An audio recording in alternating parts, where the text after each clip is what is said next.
शिव के चरणों में मिलते हैं सारे तीर्थ चारों धाम। शिव के चरणों में मिलते हैं सारे तीर्थ चारों धाम। करने का सुख तेरे हाथों, करने का सुख तेरे हाथों। शिव के हाथों में परिणाम, शिव के हाथों में परिणाम। सुबह सुबह ले शिव का नाम, सुबह सुबह ले शिव का नाम। शिव आएंगे तेरे काम, सुबह सुबह ले शिव का नाम। कर ले बंदे शुभ काम। ओम नमः शिवाय, ओम नमः शिवाय, ओम नमः शिवाय। शिव के रहते कैसी चिंता, साथ रहे प्रभु आठों याम। शिव के रहते कैसी चिंता, साथ रहे प्रभु आठों याम। शिव को भज ले सुख पाएगा, मन को आएगा आराम, मन को आएगा आराम। सुबह सुबह ले शिव का नाम, शिव आएंगे तेरे काम। हरि ओम नमः शिवाय। प्रिय भक्तगणों, आप सबका स्वागत है हमारे चैनल करुणा की यात्रा में। आज हम आपको भगवान शिव की बहुत ही अद्भुत कथा सुनाने जा रहे हैं। एक भक्त की ऐसी कथा जिसे सुनने के बाद आपका भक्ति पर विश्वास हो जाएगा। भक्ति का ऊंच नीच जात पात किसी भी चीज से कोई लेना देना नहीं होता। भगवान शिव भोलेनाथ को भोले यूं ही नहीं कहते, वो इतने भोले हैं कि आप अगर मजाक में भी कभी उनका नाम ले ले तो उसमें भी आपको वह कुछ अच्छा ही देंगे। तो चलिए हम आज की कथा आरंभ करते हैं। प्रिय भक्तगणों, हमारी आज की कथा महादेव के भक्त भील और भीलनी की अद्भुत कथा है। आपसे अनुरोध है कि आप कथा का श्रवण पूरा करें। इस कथा को सुनने के बाद महादेव पर आपकी भक्ति का विश्वास और भी अटूट हो जाएगा। तो चलिए आज की कथा का आरंभ करते हैं। चंड नामक एक सरल हृदय का भील जंगल में रहता था। वहाँ टूटा फूटा पुराना शिवालय था, उसमें कोई पूजा नहीं करता था। चंड उस मूर्ति को उठाकर अपने घर ले आया और किसी से पूछकर जल, चिता, भस्म, बेलपत्र और धतूरे के फूल आदि से श्रद्धा पूर्वक भगवान शिव जी की पूजा करने लगा। जल, बेलपत्र, धतूरे के फूल तो जंगल में ही थे। शमशान से जाकर वह 7 दिनों के लिए चिता भस्म की पोटली बांध लाता। एक दिन रात को इतनी जोर से वर्षा हुई कि शमशान की सारी राख बह गई। उसी दिन चंड की पूजा के लिए लाई हुई चिता भस्म समाप्त हो गई थी। उसने बहुत प्रयत्न किया, कोसों भटक आया, पर कहीं चिता की भस्म नहीं मिली। उसके मन में बड़ा ही दुख था। आज भगवान की पूजा कैसे होगी? उसके नेत्रों से आंसू बहने लगे और वह सिर पकड़कर बैठ गया। उसकी ये दशा देखकर चंड की पत्नी ने विनय से पूछा, आप आज इतनी दुखी क्यों हैं? उसने कहा, क्या बताऊं, मैं बड़ा अभागा हूँ। आज कहीं भी चिता भस्म नहीं मिली। आज भगवान की पूजा कैसे होगी? भला पूजा किए बिना मैं जल भी कैसे पी सकता हूँ? आज भगवान बिना पूजा के रहेंगे। पति की विषाद भरी बात सुनकर उसको तुरंत एक युक्ति सूझी। वह बोली, बस इतनी सी बात के लिए आप इतने व्याकुल हैं? स्नान कीजिए, चिता भस्म अभी मिल जाएगी। तदंतर वह वहां से चल दी और द्वार के सम्मुख थोड़ी दूरी पर एक पीपल का वृक्ष था।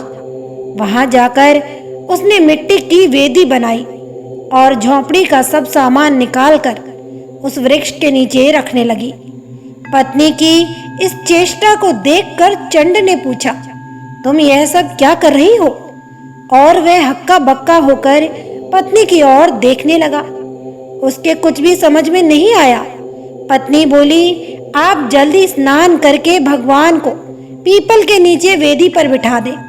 झोपड़ी तो दूसरी आज आप संध्या तक बना ही लेंगे, उसमें अग्नि लगाकर मैं जल जाती हूँ। आपके भगवान की पूजा के लिए बहुत दिनों की चिता भस्म हो जाएगी।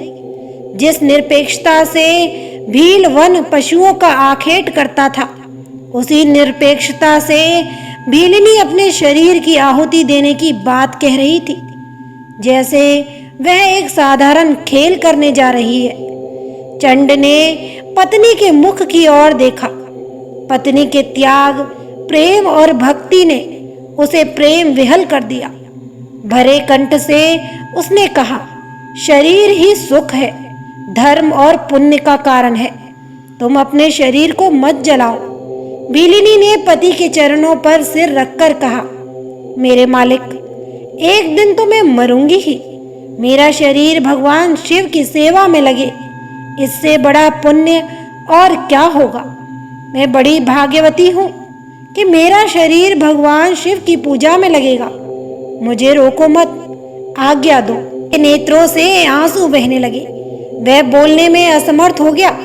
भीलिनी ने फिर स्नान किया, शंकर जी को पीपल के नीचे वेदी पर बिठाया और झोपड़ी में अग्नि लगा दी।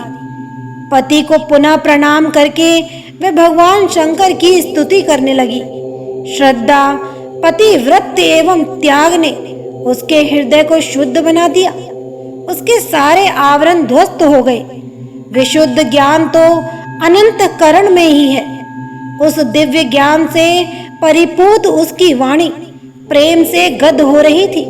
हे प्रभु, ना तो मैं कुबेर का पद चाहती हूँ, न स्वर्ग, न ब्रह्मलोक और न मोक्ष ही। मेरे चाहे जितने जन्म हो, मैं सदा आपके चरण कमलों की रज की भ्रमरी रहूं। आपके चरणों में मेरा नित्य अनुराग बना रहे।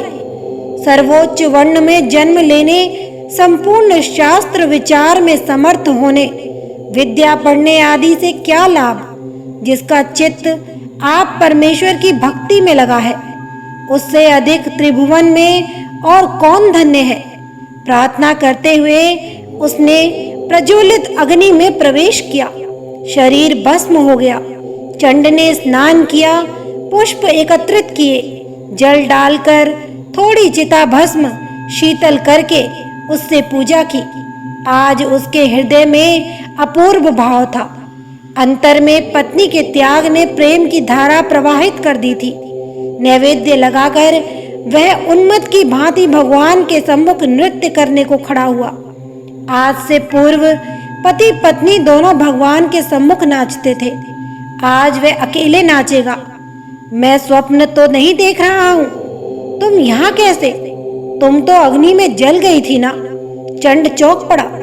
उसने देखा कि उसकी बाईं ओर नित्य की भांति नाचने को उसकी पत्नी खड़ी है। सपना काहे का? आपके सामने आपकी दासी मैं ही तो खड़ी हूँ। मुझे तो स्मरण नहीं कि मैं कब आग में जली। भीलिनी ने पति की बातों से आश्चर्य प्रकट किया। भील दंपति अभी आश्चर्य से छुटकारा नहीं पा सके थे कि एक दिव्य विमान आकाश से उतरा और भगवान शंकर के एक पार्षद ने दोनों से प्रार्थना की, आप लोग कैलाश पधारे। भगवान गंगाधर आपका स्मरण कर रहे हैं। और आदर पूर्वक दोनों को विमान में बिठाकर शिव पार्षद उन्हें शिवलोक ले गए। प्रिय भक्तगणों, कथा से स्पष्ट है कि हमारे भोलेनाथ कितने भोले हैं। अगर आपके मन में सच्चा भक्ति भाव हो तो वो जरा सी देर में प्रसन्न हो जाते हैं। इस सावन आप भी भोलेनाथ को अपनी भक्ति से प्रसन्न कीजिए। दिन में एक बार भोलेनाथ का नाम अवश्य लीजिए। हर हर महादेव। प्रिय मित्रों, आपको ये कथा कैसी लगी कमेंट करके जरूर बताएं। अच्छी लगी हो तो हमारे चैनल को सब्सक्राइब जरूर कर ले, घंटी बेल को भी दबा ले ताकि अगली वीडियो अपलोड होने से पहले आपको नोटिफिकेशन मिल सके। खुश रहिए, स्वस्थ रहिए। महादेव आपका मंगल करे।